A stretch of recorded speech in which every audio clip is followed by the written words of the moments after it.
এতিয়া আমি ভাল কৰি ব্যৱহাৰ কৰিম তেতিয়া কোনোবাই বিহুৱান বনালে কোনোবাই আৰলাই বনালে কোনোবাই পিঠা পনা কোনোবাই গিৰিয়েকৰ দোকানত লগাই দিলে কোনোবাই খেতি বাতিত লগালে 10,000 টকা হৈ যোৱাৰ পিছতে মই আপোনালোকক খবৰ লম যে টকাটো ভাল কৰি ব্যৱহাৰ কৰিলে নাই জুনে জুনে টকাটো ভাল কৰি ব্যৱহাৰ কৰে তেওঁলোকক পিছত মই আৰু 25,000 টকা বেংকৰ একাউণ্টত খোলাই 10,000 টো হল আৰম্ভণি কিন্তু 10,000 টো মেট্ৰিকত এইবাৰ 4 লাখ লৰা ছোৱালীয়ে মেট্ৰিক দিছিলে কিমান পাছ কৰিলে 3 লাখ আকৌ হায়াৰ সেকেন্ডাৰী ৰিজাল্ট দিব তাতো লৰা ছোৱালী পাছ কৰিব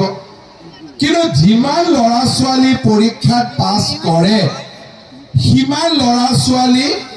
কলেজত এডমিশন নলয় কিয় নলয় আমাৰ গাঁৱত গৰীব দুখীয়া মানুহ বহুত আছে এডমিশন লয় লাগে 15,000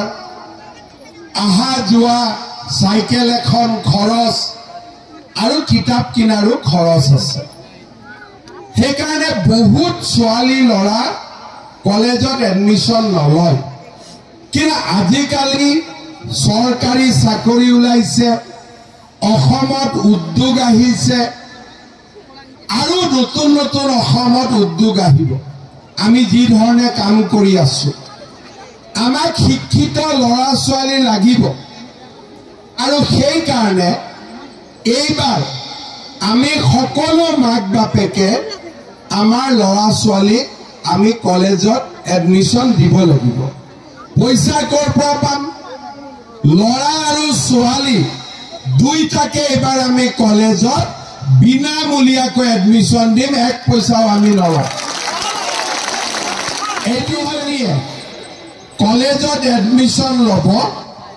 এডমিশন লওঁতে তাইৰ আমি বেংক একাউণ্ট নম্বৰ লৈ লম আৰু পঢ়া শুনাৰ খৰচ হিচাপে ছোৱালীজনীৰ বেংক একাউণ্টত আমি 10,000 টকা সোমাই দিম ইয়াতে বিৰাট ভাল পাইছে এক বছৰ নহয় ফাৰ্ষ্ট ইয়াৰত 10,000 সেকেন্ড ইয়াৰত 10,000 ডিগ্ৰীত 12,500 কৰি 4 বছৰ আৰু ইউনিভাৰ্চিটিত নাম লগালে 25,000 টকা আমি ছোৱালীৰ বেংক একাউণ্টত দিম এজন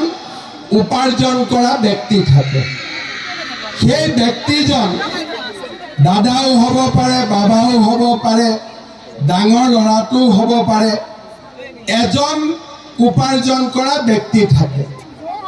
সেই ব্যক্তিজনৰ যদি মৃত্যু হয় বা সেই ব্যক্তিজনৰ যদি বেমাৰ হয় ঘৰখনটো ভাঙি পৰে ঘৰখনে কি কৰিব ধাৰো আছে ধাৰে মাৰিব নে লৰা ছোৱালীকে স্কুলত পঠাব ঘৰখনে একো কৰিব নোৱাৰা হৈ যায় দুখীয়া মানুহৰ ইন্সুৰেন্সো নাথাকে যে ইন্সুৰেন্সৰ টকা পাম এইবাৰ আমাৰ চৰকাৰে কি কৰিছে যে গৰীব দুখীয়া মানুহৰ কাৰণে পৰিয়ালৰ প্ৰত্যেকজন মুৰব্বী সরকারি খরচত আমি এটা বীমা করাই দিব আমার খরচত প্রিমিয়াম কোনে দিব প্রিমিয়াম দিব সরকার প্রিমিয়াম আপোনালোকে দিব নালাগে আমি এটা স্বাস্থ্য বীমা কৰি দিম আৰু এটা জীবন বীমা কৰি দিম যদি ভগৱানে নকৰক পৰিয়ালৰ মূল মানুহজনৰ যদি মৃত্যু হয় তেতিয়া হলে এই সৰকাৰে কৰা বীমাৰ পৰা পৰিয়ালটোৱে কেই লাখ মান টকা ডাইৰেক্টলি লাভ কৰিব